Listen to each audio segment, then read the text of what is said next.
ஒரு முறை நபிகள் நாயகம் ஸல்லல்லாஹு அலைஹி வஸல்லம் அவரிடத்தில் முஆத் பின் ஜபல் ரலியல்லாஹு அன்ஹு அவர்கள் வந்தார்கள். யா ரசூலல்லாஹ், அஃபிர்னி ஃபி ஸூர், மர்மையில் சூர் ஊதப்பட்டு மக்களுடைய நிலைகள், மக்களுடைய வருகைகள் எப்படியெல்லாம் இருக்கும் என்பதை எனக்கு சொல்லித்தார்கள்.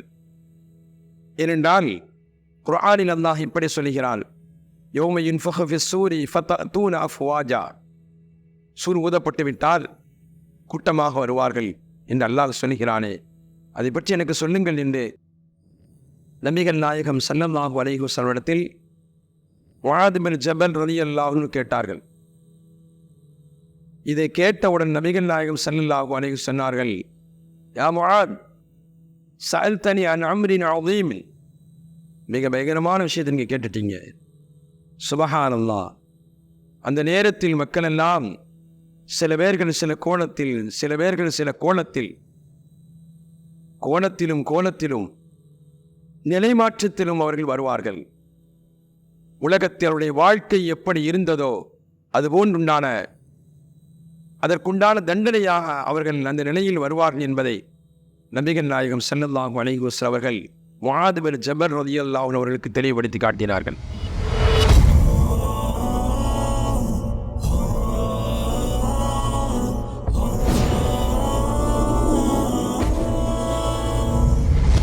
உலகத்தில் ரசூல் ஸல்லல்லாஹு அலைஹி சொன்னார்கள், நாளை கியாமத்து நாளையில் லா யதானுன் வலா ரிஜ்லான், கரங்களும் கால்களும் இல்லாமல் சில பேர்கள் முட்டவர்களாக வருவார்கள். இன்னொரு ஹதீஸிலே ரசூல் ஸல்லல்லாஹு அலைஹி சொல்வார்கள், சில பேர்கள் தலைகீழாக நடந்து வருவார்கள் என்று சொல்வார்கள். அது இன்ஷா அல்லாஹ் மக்களுடைய நிலை, இன்னொரு நிலையை நாம் சொல்வோம். இங்கே முஆத் பின் ஜபல் ரலியல்லாஹு அன்ஹு அவர்களுக்கு சொல்கிறார்கள், கரங்களும் கால்களும் இல்லாமல் அவர்கள் முடவர்களாக வருவார்கள். என்ன யா ரசூலல்லாஹ், ஸல்லல்லாஹு அலைஹி சொன்னார்கள், உலகத்தில் வாழ்கின்ற பொழுது அண்டை வீட்டுக்காரருக்கு நோவினை கொடுத்தவர்கள் எல்லாம் இந்த நிலையில் வருவார்கள் என்று சொன்னார்கள். அல்லாஹ் எல்லோரையும் பாதுகாத்தருள்வானாக. அருமையானவர்களே, இந்த காலகட்டத்தினுடைய சூழ்நிலை எப்படி இருக்கிறது? வாழும் காலமெல்லாம் அண்டை வீட்டுக்காரனோடு பகைத்து வாழ்கிறார்கள் சமூகம்.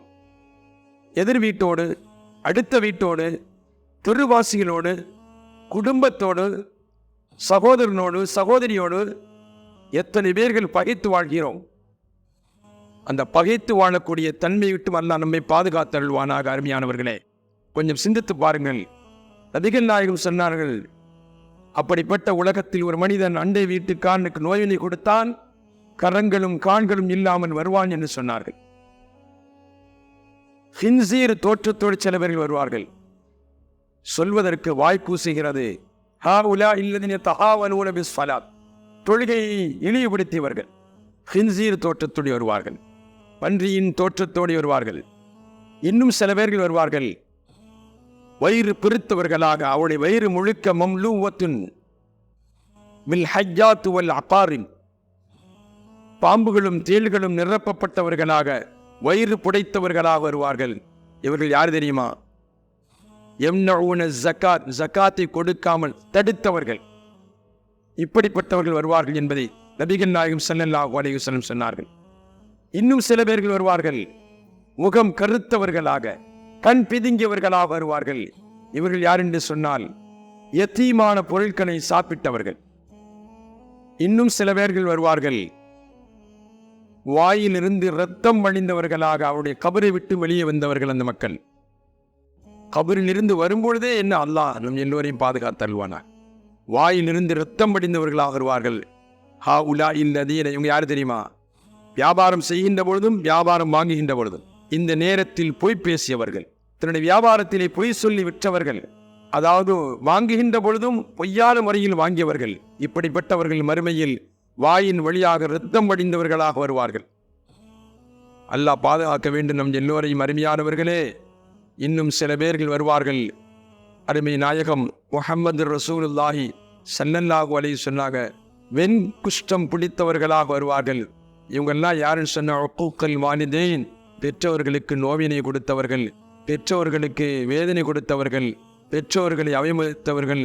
இவர்களெல்லாம் வெண்குஷ்டம் பிடித்தவர்களாக வருவார்கள் என்பதை நபிகள் நாயகம் முஹம்மது ரசூலுல்லாஹி ஸல்லல்லாஹு அலைஹி வஸல்லம் சய்யிதுனா முஆத் பின் ஜபல் ரலியல்லாஹு அன்ஹு அவர்களுக்கு சொல்லி காட்டினார்கள். அருமையானவர்களே, மஹ்ஷர் மைதானத்தில் மக்களுடைய நிலைப்பாடுகள் என்னென்ன நிலைப்பாடுகள் எல்லாம் சில பேர்கள் வருவார்கள் என்பதை நமக்கு தெளிவுபடுத்தி காட்டியிருக்கிறார்கள்.